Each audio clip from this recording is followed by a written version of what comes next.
Poštovani gledalci, dobro vam večer. Na kanalu ste Kopernikus televizije, pratite još jedno izdanje emisije Zenit. Moje ime je Ljudmila Ristić. U ovoj emisiji predstavit ćemo vam pokret Dveri. Neki ga osporavaju, neki vole, ali eto, mi ćemo iz prve ruke od poverenika pokreta Dveri u Nišu, profesora doktora Dragiše Bojovića, čuti šta zapravo predstavlja ovaj pokret i koji su prioriteti. Dobro večer i dobrodošli. Dobro večer i bolje vas našao. Hvala lepo. Evo da krenemo, pokret Dveri je poznat evroskeptik u Srbiji. Danas imamo najnoviju informaciju da je Evropska komisija saopštila da ćemo dobiti status kandidata, ali je neizvestan datum početka pregovora o našem ulasku u Uniju upravo zbog zastoja u dijalogu Beograda i Prištine. Kako vi gledate na ovu situaciju?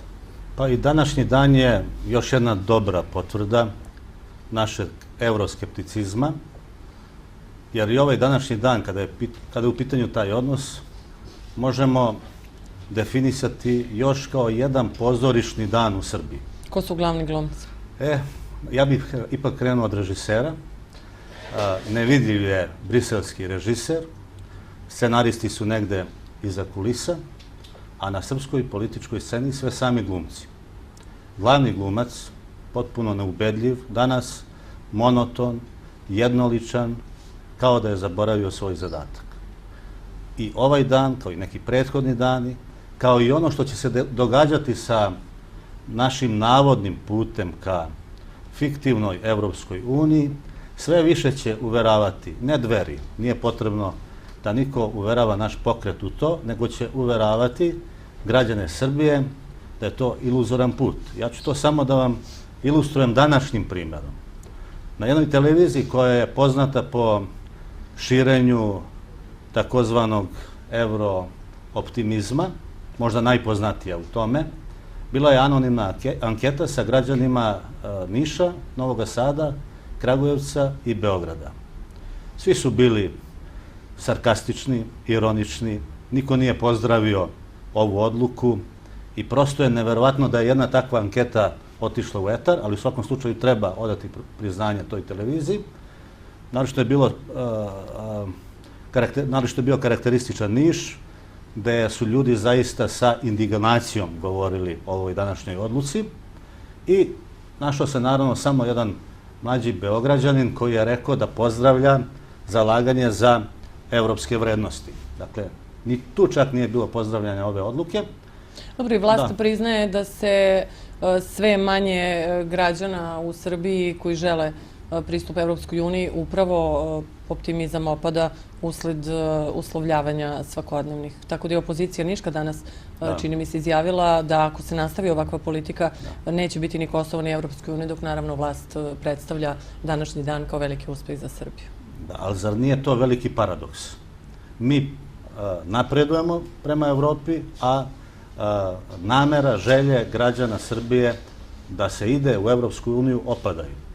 Ta podrška prema najnovijim istraživanjima već daleko se spustila ispod 50%.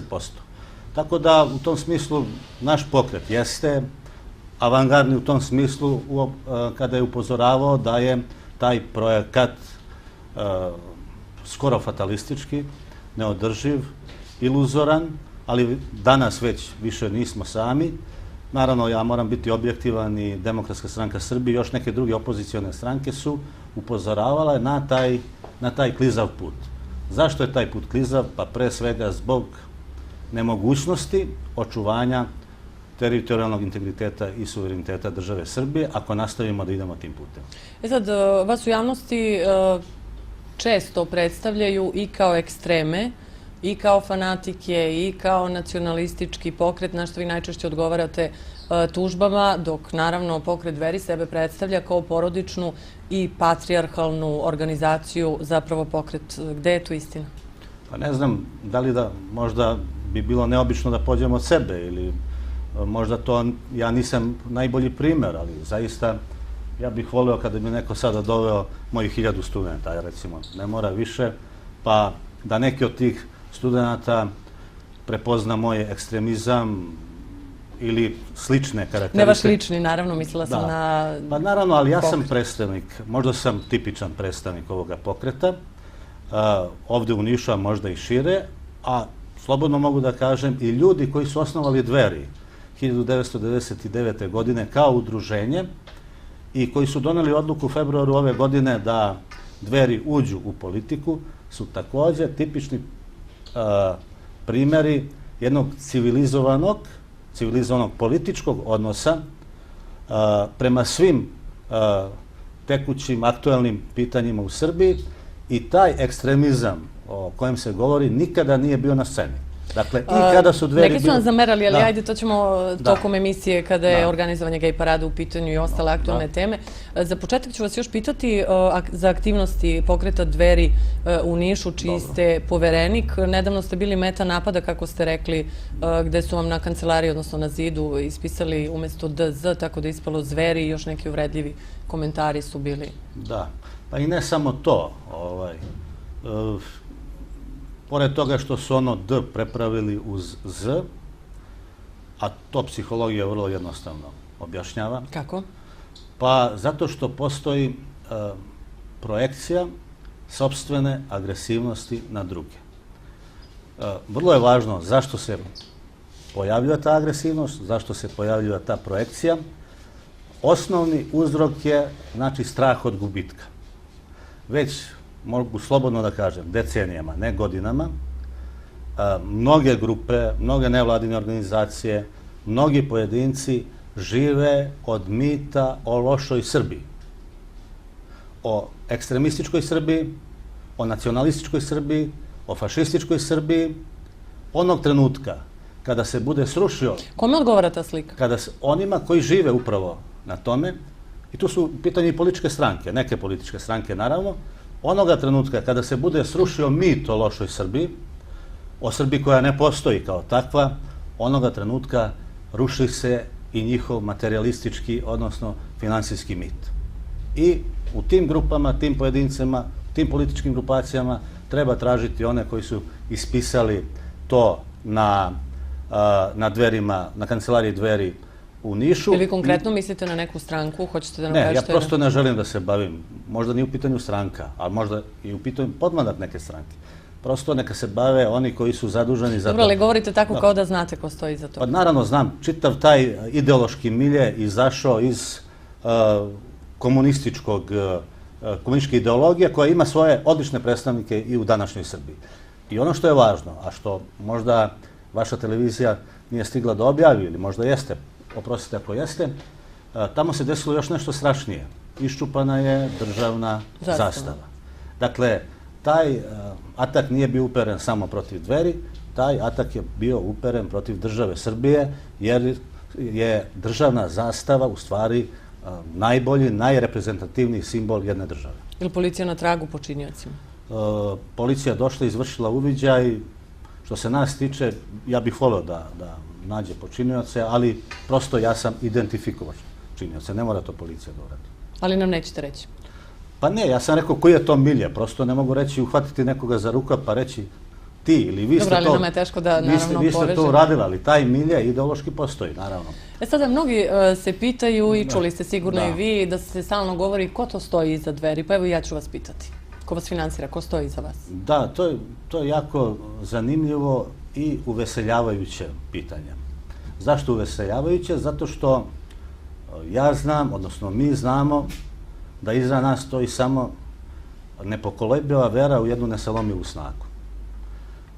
I ako iz te snage izvire naša moć, zaista, a mislim da je tako, mi smo srećni.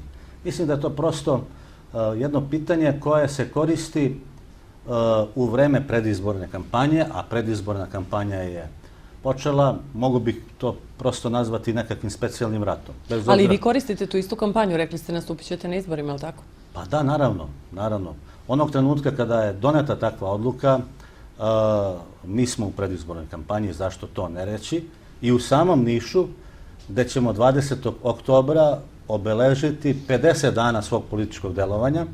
Imamo formirana sva povereništva, osim u Niškoj banji, dakle i gradsko povereništvo, i opštinska povereništva, i 17 saveta aktivnih, i mnogo ljudi, od mladih, ali što je za nas vrlo zanimljivo i simptomatično, mnogo starijih ljudi podržavaju pokret Dveri.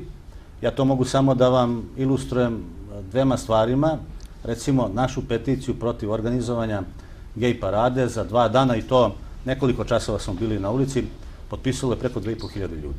Dobro, ali moram vas pitati, Dveri inače na našoj političkoj javnoj sceni figuriraju kao najžešći protivnik gej parade. Šta u stvari vama smeta kod LGBT populacije? Ne, mi nismo najžešći protivnik gej parade. Ko je žešći od vas? Pa, postoje oni drugi koji na sam dan te parade izazivaju svoje nezadovoljstvo.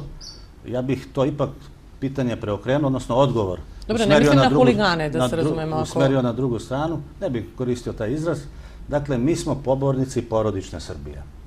Samim tim što smo pobornici porodične Srbije, mi smatramo da nije potrebna zloupotreba gej populacije, njihovih prava i smatramo da se za prava gej populacije treba boriti na drugi način i da treba učiniti da i ta manjinska grupa, kao i sve manjinske grupe u Srbiji, imaju ista prava kao i svi ostali. Ali prosto tu paradu ne treba koristiti kao još jednu ucenu prema Srbiji. Da li ona dolazi iz Brisela ili iz Beograda, to je stvar ucene. I mislim, mi smo pre svega pobornici metodologije. Dobro, ucene ili ne, ali ipak otkazana država je procenila da je stepen rizika visok, bezbednosni... Pa da, nismo je mi otkazali, otkazali su je oni koji su prošle godine bili za organizovanje te gej parade. To su vlasti, režim. Neki su prošle godine bili pobornici, ja ću da vam kažem i ko. SPS i predsjednik SPS-a Ivica Dačić, Jedinstvena Srbija i Dragan Marković Palma. Oni su ove godine bili najžešći protivnici. Žešći nego mi. Naravno, nama je drago kada nam neko preuzima političke ideje i plasira ih, ali prosto treba biti pošteni i reći, Dveri su i prošle godine bile za organizovanje porodične šetnje kao transparentnog sistema vrednosti. To su bili i ove godine i naravno imali smo svoj stav da nije potrebno boriti se za prava gej populacije na taj način, odnosno zloupotrebljavati prava gej populacije. To je dakle objašnjenje zbog čega ste se vi tako žustro protivili održavanju gej parade. Da, mi smo se protivili na potpuno demokratski način, dakle potpisali... Da li htjeli ste da organizujete porodičnu šetnju, da bome, ako znamo da je u tim danima 2. oktobar, je li tako, svako izlaženje moglo da predstavlja provokaciju za onu drugu stranu? Pa da li će oni klinci, ona deca, biti provokacija za drugu stranu? Tog dana kada nikoga drugog na ulicama Beograda nema osim porodičnih ljudi. Dobro, ali otkazano je zbog... Pa otkazano zato što je država zabranila sve skupove za vikend. Za nas je najvažnije da smo mi postigli taj cilj, da se Srbija malo prizove, da se vrati sebi, da se vrati svojim porodičnim i tradicionalnim vrednostima. Ne likujemo mi na time što je otkazana gej parada, prosto za nas je važno što možda ima negde na kraju tunela jedan tračak svetlosti i u tom tračku svetlosti vidimo da ima nade. Sada u vašem programu, to sam zaboravila da vas pitam, stoji da nova politička snaga iz krize za vas, tako ste napisali, s obzirom da u jednom delu vašeg programa piše kriza je šansa. Nije mi najjasnije za koga je kriza šansa. Pa kriza je šansa za one koji u krizi ne vide neprestani rudnik za opstanak na vlasti. A da to malo pojasnimo sad gledalci. Mislim da sam bio, bez obzira koliko odgovor delovao filozofski, nisam imao nameru da tako delujem. Ja mislim da ste vi svesni da upravo ovi koji su danas na vlasti tu krizu koriste ne bili i dalje ostali na vlasti. Ja sam, dolazeći u vaš studio, doneo naslovnu stranu Politike od 2. oktobra 2001. godine, da je Politika, koja nije opozicioni list, navela najveća predizborna obećanja političara od 1989. do 2011. Tu ima i predizbornih obećanja onih... Iz koje godine ste rekli? Od 1989. do 2011. Aha, pobrojana, da. Evo, ja ću zaista pročitati samo naslove neke iz Politike. Tadić, 200.000 novih radnih mesta obećao 2008. Zoran Živković, ajde, pošto je naš Nišlija, 2003. godine obećao da će Srbija ući u Evropsku uniju 2007. 2008. Božidar Đelić obećao da će Srbija ući u Evropsku uniju 2014. A onda su ove godine rekli da će Srbija ući u Evropsku uniju 2019. Što znači da je naš put u tu fiktivnu Evropsku uniju popločan lažnim obećanjima i neprestanim lancem ucena. Neću govoriti šta je sve Dinkić obećao, one čuvene besplatne akcije od 1000 evra i tako dalje i tako dalje. Zaista, eto, to je, dakle, oni koriste krizu da bi opstali na vlasti, a mi krizu vidimo kao šansu da promovišemo, iako to izgleda zaista teško, jednu novu političku etiku, pa makar ne uspeli u tome, važno je da na političku scenu Srbije uđe jedna nova filozofija, da osjetimo jedan blag povetarac koji polako razgoni dosta neprijatne mirise sa političke scene u Srbiji. Imate li snage da bilo šta promenite? Evo, uskoro će izbori, pretpostavljam, učestvovaćete, rekli ste samostalno. Koji je to vaš potencijal i eventualno koja vam je najsrodnija stranka? Znamo da ne može jednopartijski sistem da... Da, što se tiče potencijala, on je zaista u svim onima koji su mnogo puta prevareni. Mnogo puta prevareni, ali pre svega svoj potencijal vidimo u mladima, koji su uglavnom apstinenti. Vidite li šansu ono što svi neafirmisani političari priželjkuju, da se narod zasićen praznih obećanja različitih ljudi na vlasti upravo okreće nečem novom što nam je možda falilo na političkoj sceni? Da, sreo sam mnogo ljudi u Srbiji koji kažu konačno imam za koga da glasam, za Dveri. I ovo je predizborna kampanja? Pa, sve je kampanja. Ne, mislim da je to, vidite suštinu tog slogana, vidite snagu tog slogana. To je zaista izniklo negde iz dubine i vaši će gledalci ceniti. Ne moramo mi ovdje da cenimo da je došlo vreme da se govori jednim ljudskim jezikom i čovečjim srcem. Da politička retorika, politički rečnik bude upotrebljan samo zaista u onim okolnostima kada ovaj ljudski jezik i ovo čovečje srce nemaju druge reči nego te koje su već potrošene. Da, i kako zamišljate izlazak na izbore, to mi niste odgovorili, koja vam je stranka najsrodnija po programskim načelima? Pa mislim da po programskim načelima nama je najsrodnija Demokratska stranka Srbije. I to je evidentno. Mislim ali da se dosta razlikujemo u metodologiji, u nastupu, u postavljenim ciljevima. Za nas je karakteristično da smo izabrali jedan teži put i ja u tome vidim poseban izazov. Dakle, kad do jednog cilja dođete širokom stazom, širokim putem, onda vaše zadovoljstvo nije preveliko. Ali kad do cilja, do Olimpa ili do vrha Golgote, svejedno, dođete uz usku stazu, onda je zaista vaša radost velika. I ja se nadam da ćemo mi osjetiti tu radost. Stiče se utisak da vam Srpska pravoslavna crkva pruža podršku. U kakvoj ste vezi sa crkvom?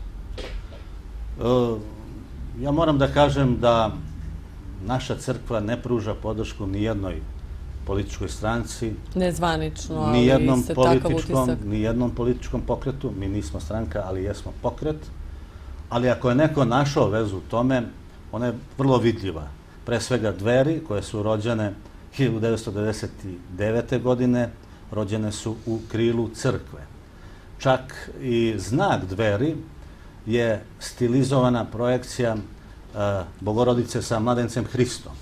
Dakle, dobar deo ljudi, većina ljudi u našem pokretu i u onom inicijalnom i ovom sadašnjem živi liturgijskim životom, pre svega orijentisana je prema hrišćanskim vrednostima i onoj hrišćanskoj etici, ali nismo elitistički hrišćanski pokret, onda ne bismo bili pokret, nego jedna snaga zaista koja okuplja sve one ljude koji veruju u tradicionalne vrednosti, a naša najveća vrednost je upravo crkva.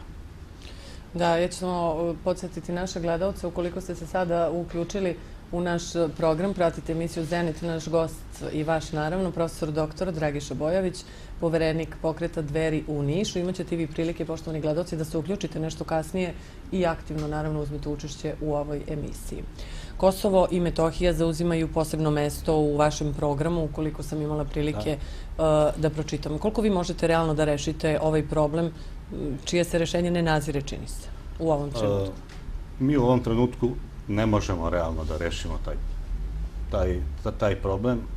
Mi u ovom trenutku nismo ni značajni opozicioni faktor. To ne znači da nećemo biti vrlo uskoro, ali naši stavovi se zasnivaju na sljedećem. Kosovo i Metohija su neotuđivi deo države Srbije i trenutno su okupirana teritorija. Da su zaista okupirana teritorija može da pokaže samo jedna slika. Bunker koji su Nemci napravili 1941. godine pored pruge na Jarinju, dakle gde su stražarili nemački vojnici, i danas se nalazi na istom mestu i danas pored tog bunkera srpske vozove koji dolaze iz Kraljeva i idu prema Zvečanu kontrolišu nemački vojnici. Kada se dogodi onaj incident na Jarinju nedavno, bilo je različitih reakcija, naravno, od domaćih političara. Pravo da vam kažem, ja sam pomalo bio zapanjen. Kao da smo mi, Nemce i Amerikance koji su tamo pozvali na svadbu, znate, pa sad treba da ih služimo najboljim vinom, najboljim đakonijama. A dobro, nisam ja stekla takav utisak kad sam gledala da Bogdanović i Stefanović razgovaraju tamo sa nadležnjima iz KFOR-a na administrativnim prelazima. Mislite... Zašto ste stekli takav utisak da je slavlje u pitanju? Ne, nisam. Stekao sam utisak po reakcijama. Po reakcijama ko je prvi započeo taj incident. Ja mislim da uopšte nije važno. Naravno, ja sam izrazito protiv incidenata. Definitivno taj problem se ne može rešiti na takav način, ali pridavati toliki značaj ko je prvi započeo incident, mislim da je to zastrašujuće, jer su žrtve poznate. Dakle, oni mladići, među kojima je jedan asistent Filozofskog fakulteta u Kosovskoj Mitrovici, su žrtve tog incidenta. Da, predajete staru srpsku književnost, pa me interesuje svakako, znate koliko srpska javnost poznaje zapravo srpsku istoriju, koliko poznaje naravno tu staru srpsku književnost. Ako se vratimo unazad, Brnjak je bio na istoj meti pre mnogo godina. Pa, zanimljiva je ta observacija. Ja sam za Politiku napisao jedan tekst koji je objavljen u elektronskom izdanju Politike, ne u štampanom, Međa u Brnjaku. Jedan čuveni srpski pisac, streljan 1945. godine, Grigorije Božović, inače iz tog kraja, je negde 1920. neke godine u jednoj svojoj pripovedci rekao, a to izgovara njegov junak, hoće Arnauti na sever da pomere Međa. Znači ono što je bilo pre 100 godina, 150 godina, ta tendencija je danas. Brnjak je inače poznati po nečem drugome. Tu je bio dvor, odnosno Brnjak je bio glavni grad zemlje kraljice Jelene Anžujske, prve srpske vladarke. I naravno, od sad se ja vraćam na vaše pitanje, i u konceptu, odnosno programu Dveri, jedan od bitnijih zadataka da dobro poznajemo našu prošlost, ne da bismo živjeli od te prošlosti, nego da bi ona bila zaloga za neku budućnost. Nažalost, među mlađim generacijama, mnogo oni koji ne poznaju osnovne, kulturne, umetničke, ili nisu bili u mogućnosti da se sretnu sa najznačajnijim kulturnim i umetničkim vrednostima koje mi imamo u Srbiji. Ja ću to da ilustrujem jednim primjerom. Neću ga zloupotrebiti, mislim da je vrlo važan. 70 studenta je upisalo srpski jezik i književnost na Filozofskom fakultetu u Nišu. Na prvom predavanju uvek govorimo o tom istorijskom i duhovnom kontekstu razvoja srpske srednjovekovne književnosti. U jednom trenutku sam pomenuo Sopoćane zbog uspenja Presvete Bogorodice, između ostalog, koje je jedne godine proglašeno za najbolju fresku na izložbi fresaka u Parizu.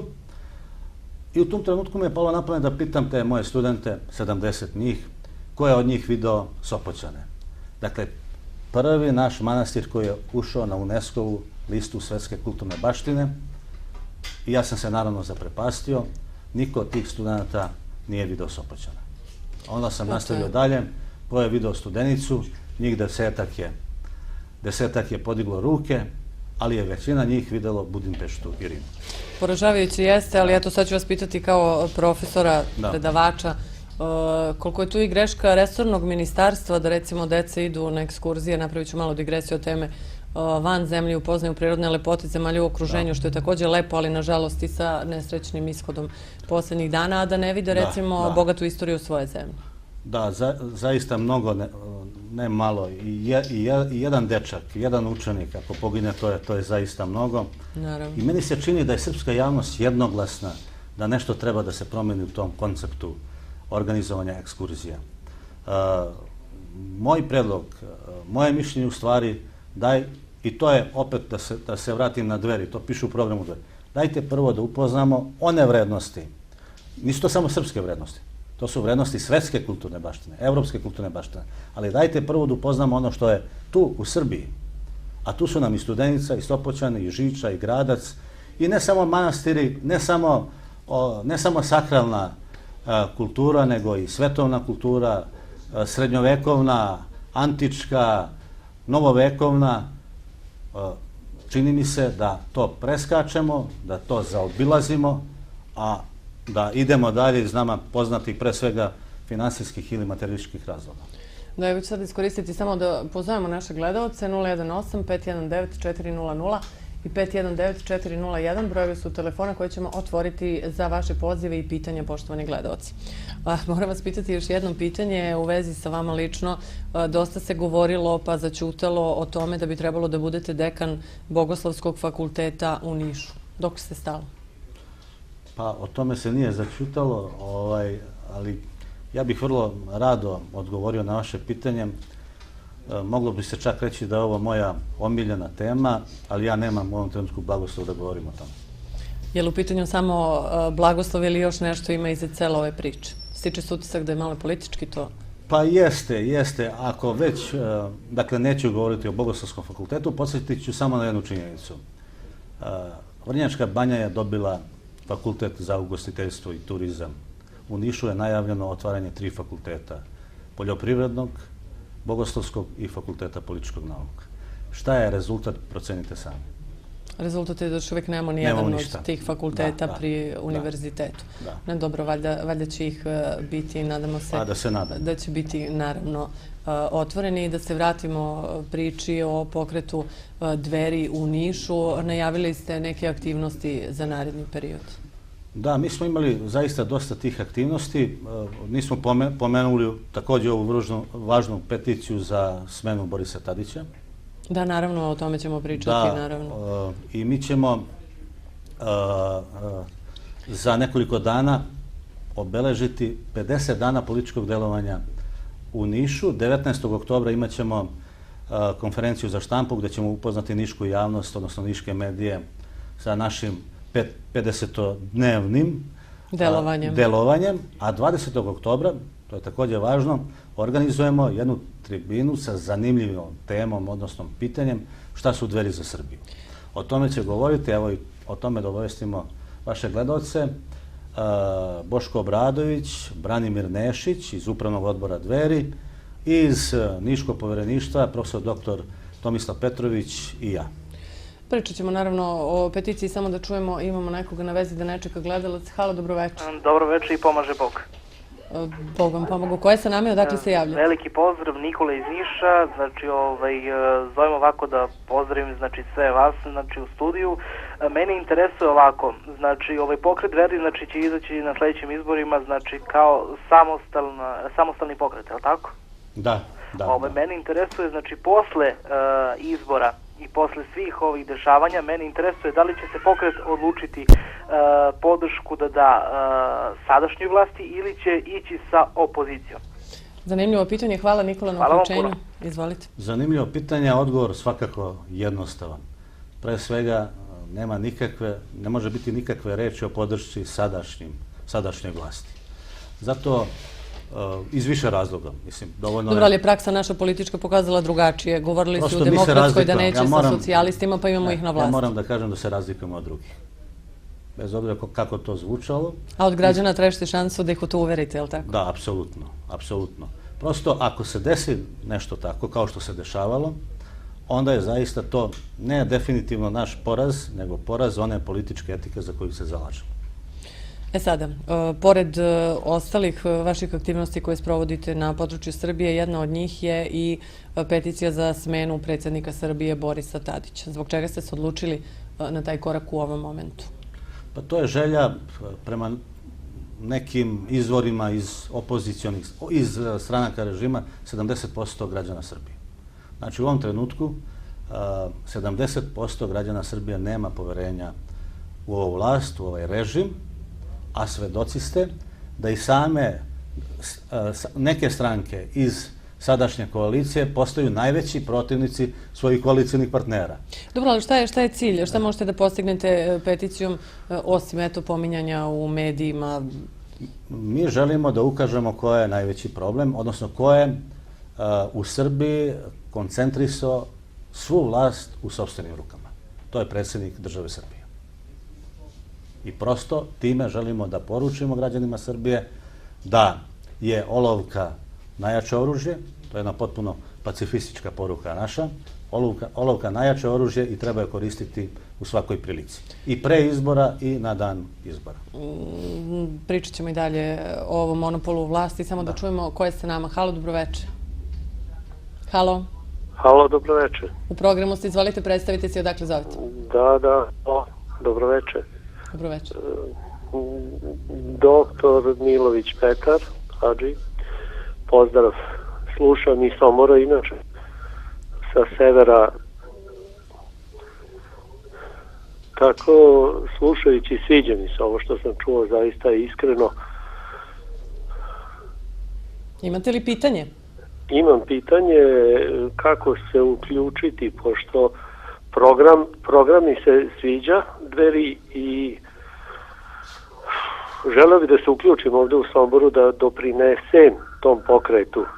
Imam uticaja, tu sam, poznat sam, profesor sam, predavao sam, magistar sam mikrobiologije i tako, pa bih želeo više da pomognem ovdje na severu Bačke, gde je jako veliki problem. I ja sam za smenu, za svim da skratim, slažem se sa govornikom, zaista vrlo lepo je. I volio bi eto da ga upoznam, kontakt, telefon, lični, Hvala vam Dveri za i kontakt ovde telefon. tako. Ja ću vas zamoliti da pozovete nakon emisije. Ne možemo ovako uživo u program. Hvala što nas pratite i pozdrav Somboru. Izvolite. Pa evo, vrlo je jednostavno. Mi imamo veoma aktivna povereništva upravo u severnoj Srbiji, naročito aktivna povereništva u Novom Sadu, Zrenjaninu i Somboru. Dakle, postoji kancelarija i na sajtu Dveri može se naći adresa gde će se gospodin